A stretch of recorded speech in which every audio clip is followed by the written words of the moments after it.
આ પ્લોટ એ પાલિકાનો પ્લોટ, સરકારનો પ્લોટ, અને આ સરકારના પ્લોટ પર કોર્ડન કરી એટલે કે વોલ કરી અને આ અમારો છે એવું માની બેઠા ક્રિકેટર યુસુફ પઠાણ, પૂર્વ ક્રિકેટર યુસુફ પઠાણ પાલિકાના પ્લોટ પર ગેરકાયદેસર બાંધકામ કરતાની સાથે ગતરોજ હાઈકોર્ટે તેઓને ટકોર કરી. હાઈકોર્ટે ગતરોજ તેઓને સવાલો કર્યા.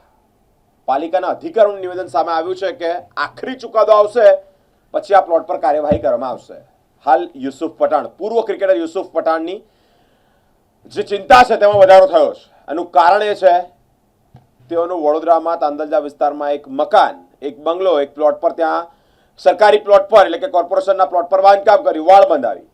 હાઈકોર્ટે ગતરોજ ટકોર કરી ટોક્યા અને હવે આખરી ચુકાદો આવશે હાઈકોર્ટનો અને પછી પાલિકા એક્શન મોડમાં આવશે અને કામ કરશે.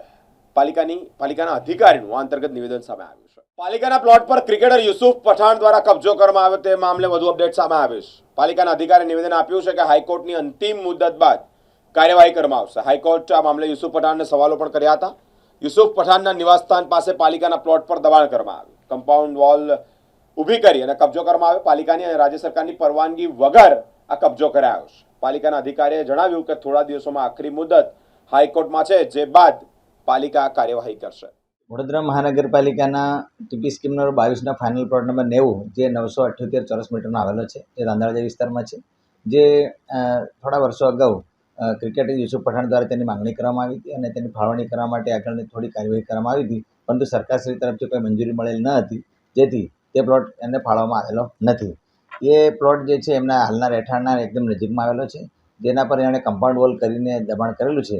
તે દબાણ દૂર કરવા માટે આપણે વડોદરા મહાનગરપાલિકા તરફથી નોટિસ આપવામાં આવી છે. એ નોટિસ સામે તેઓએ નામદાર ગુજરાત હાઈકોર્ટે પિટિશન દાખલ કરી છે. તે કોર્ટ કેસ ચાલી જતાં ગઈકાલે જે મુદત હતી તેમાં નામદાર હાઈકોર્ટ દ્વારા એમના જુદા જુદા દબાણ દૂર કરવા માટે આર્ગ્યુ પણ કરવામાં આવે છે, દલીલો કરવામાં આવી છે અને તે અંગે આખરી હુકમ આવતી મુદતે લગભગ 15 જૂનના રોજ કરવામાં આવશે એવું માનવામાં આવી રહ્યું છે. શું પ્રોસિજર શું છે? જો દબાણ જે કર્યું છે અને નોટિસ આપેલી છે, કોર્પોરેશનનો પ્લોટ છે, ફાળવણી નથી થઈ, તો કેમ રાહ જોઈ છે? ચોક્કસથી આ જે પ્લોટ જે છે વડોદરા મહાનગરપાલિકાના ટીપી સ્કીમનો છે, તેને ફાળવણી કરવામાં આવી નથી. જે કોર્પોરેશનની માલિકીનો છે, કબજામાં છે, પરંતુ એમણે જે કમ્પાઉન્ડ વોલનું દબાણ દૂર કર્યું છે તેની દૂર કરવા માટે તેઓને નોટિસો આપવામાં આવેલી હતી. તેની સામે નામદાર ગુજરાત હાઈકોર્ટમાં ગયા છે અને એના જે કેસ અન્વયે નામદાર ગુજરાત હાઈકોર્ટમાં વિવિધ દલીલો થઈ, અપીલ થઈ અને એ હુકમ છે જે એકદમ નજીકમાં છે, હુકમ થઈ જશે અને તરત નિયમ અનુસાર કાર્યવાહી કરવામાં આવશે.